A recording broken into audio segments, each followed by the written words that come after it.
आज ही Doubtnut app download करें। Doubtnut पर होगा अब आपके सभी मैथ्स, केमिस्ट्री, फिजिक्स और बायोलॉजी डाउट्स का सफाया।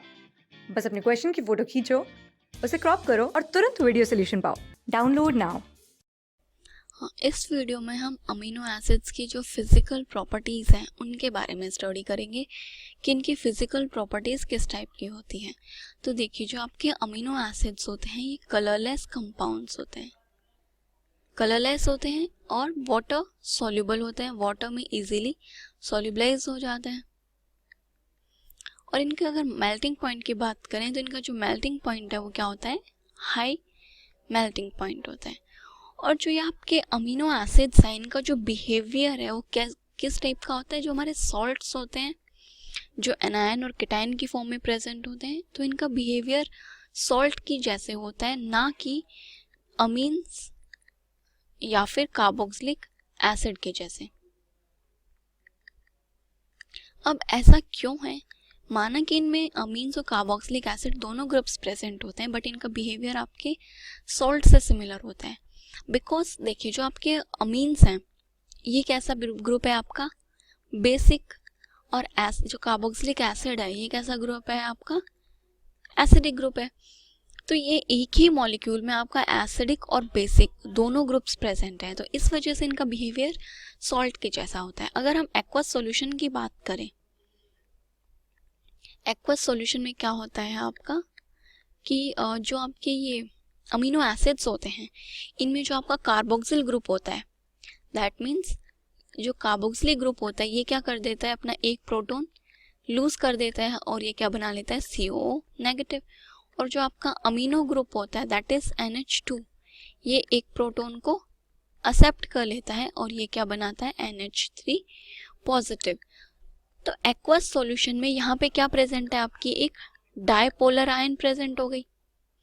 एक ही कंपाउंड में दो आयन्स बन चुके हैं आपकी, एक पॉजिटिव और एक नेगेटिव आयन।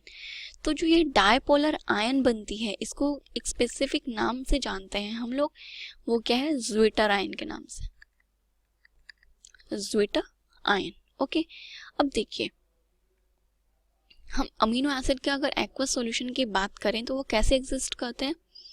मान लीजिए ये कोई भी आपका एक अमीनो एसिड है, यहाँ पे NH2 ग्रुप प्रेजेंट है, राइट, और ये आपका COOH carboxylic acid group present है और ये किस में है, एक्वस सॉल्यूशन में।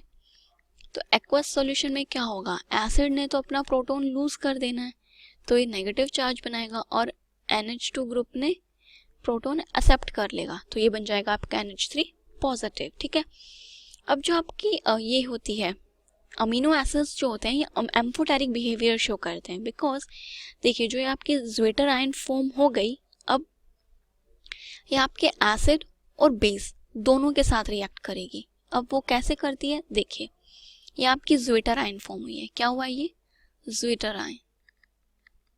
ठीक है, अब अगर इस ज्विटर आयन में आपने एसिड ऐड कर दिया, एसिड का मतलब H पॉजिटिव प्रोवाइड करा रहे हो, H पॉजिटिव प्रोवाइड कराओगे तो क्या होगा, जो आपको कार्बोक्सिलेट ये है CO नेगेटिव, जो कार्बोक्सिलेट है ये इस प्रोटॉन को एक्सेप्ट कर लेगा और किस में कन्वर्ट हो जाएगा, कार्बोक्सिलिक में। तो यहाँ पे क्या बनेगा आपका RCH C double bond O OH NH3 positive, right.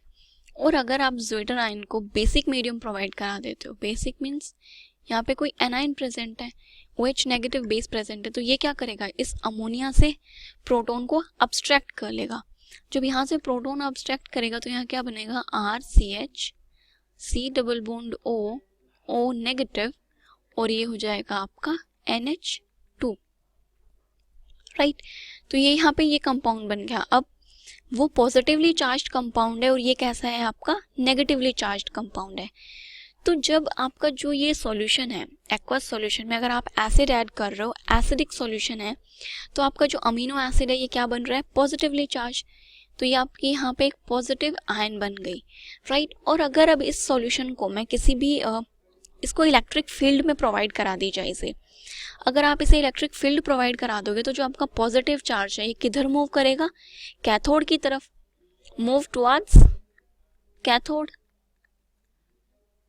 Move towards cathode.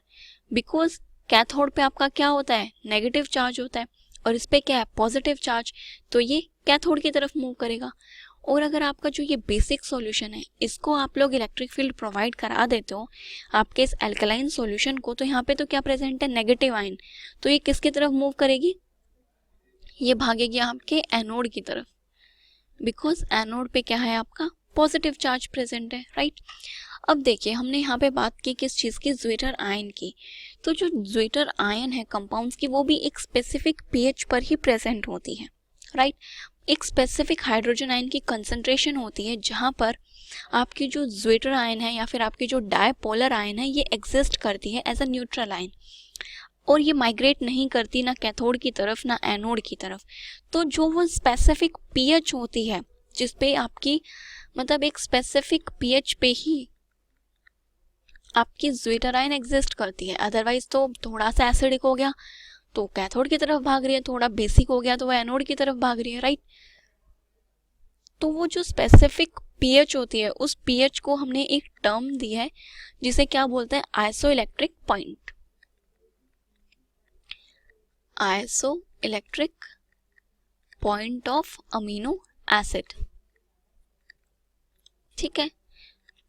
अगर पीएच में हल्का फुल्का सा भी आपने चेंज कर दिया तो कंपाउंड या तो एसिडिक मीडियम दे दिया ज़्यादा तो वो क्या बना देगा, आपका पॉजिटिव आयन फॉर्म हो जाएगी जो कि कैथोड की तरफ भागेगी। बेसिक मीडियम प्रोवाइड कर रहे हो तो वो क्या बन जाएगी, नेगेटिव आयन बन जाएगी, एंड देन वो एनोड की तरफ भागेगी, ठीक है। अब देखिए जो आपके न्यूट्रल अमीनो एसिड्स होते हैं, वैसे तो जो आपका ये आइसोइलेक्ट्रिक पॉइंट है ये किस पे डिपेंड करते हैं, आपके फंक्शनल ग्रुप्स पे प्रेजेंट डिपेंड करता है कि कौन कौन से ग्रुप्स प्रेजेंट है। बट अगर न्यूट्रल अमीनो एसिड्स की बात की जाए, क्योंकि न्यूट्रल अमीनो जो एसिड्स होते हैं हमारे, उनमें तो आपका फिक्स होता है कि एक आपका NH2 ग्रुप प्रेजेंट है और एक आपका अमीनो ग्रुप प्रेजेंट है। तो न्यूट्रल अमीनो एसिड में जो आपका आइसोइलेक्ट्रिक पॉइंट होता है, क्या होता है आपका आइसोइलेक्ट्रिक पॉइंट, उसकी जो रेंज है वो होती है आपकी आइसोइलेक्ट्रिक पॉइंट की रेंज pH 5.5 से 6.3 तक इसकी pH होती है, राइट। अब देखिए हमने बोला कि नेचर में हमारे जो नॉर्मली जो हमारे कौन से अमीनो एसिड्स होते हैं, अल्फा अमीनो एसिड्स होते हैं, राइट। और लास्ट वीडियो में हमने जो हमारे अल्फा अमीनो एसिड्स थे, एटलीस्ट 20 अमीनो एसिड्स की हमने बात की, उनकी नेमिंग की बात की, उनका क्या क्या नाम होता है और उनके स्ट्रक्चर के बारे में हमने स्टडी की। तो इन सारे अमीनो एसिड्स में एक्सेप्ट ग्लाइसिन, ग्लाइसिन को छोड़ करके बाकी जितने भी अमीनो एसिड्स हैं वो क्या है, सारे आपके ऑप्टिकली एक्टिव। अब बाकी सारे ऑप्टिकली एक्टिव हैं बट ये कंपाउंड नहीं है, ऐसा क्यों? देखिए ग्लाइसिन की अगर आपको स्ट्रक्चर रिमेंबर है तो इसके स्ट्रक्चर क्या थी, COH हाइड्रोजन हाइड्रोजन NH2। तो देखिए जो ये वाला आपका कार्बन है, ये कार्बन क्या है, कायरल नहीं है, नॉट कायरल। ये कार्बन क्या नहीं है, कायरल नहीं है, बिकॉज इस कार्बन पे आपके दो हाइड्रोजन्स प्रेजेंट है। ये कार्बन कैसा है, आपका सिमेट्रिक कार्बन है, असिमेट्रिक कार्बन नहीं है। इस वजह से आपका ग्लाइसिन जो है वो ऑप्टिकली एक्टिव नहीं है। इसके अलावा आपके जितने भी अमीनो एसिड्स हैं वो सारे के सारे कैसे हैं, ऑप्टिकली एक्टिव है। अब देखिए हमने अभी जो कार्बोहाइड्रेट्स पढ़े थे तो हमने कार्बोहाइड्रेट्स में क्या बोला था कि जो नेचुरली जो कार्बोहाइड्रेट्स होते हैं उनकी कॉन्फ़िगरेशन क्या होती है, डी कॉन्फ़िगरेशन के होते हैं, डी कॉन्फ़िगरेशन के होते हैं हमारे कार्बोहाइड्रेट्स।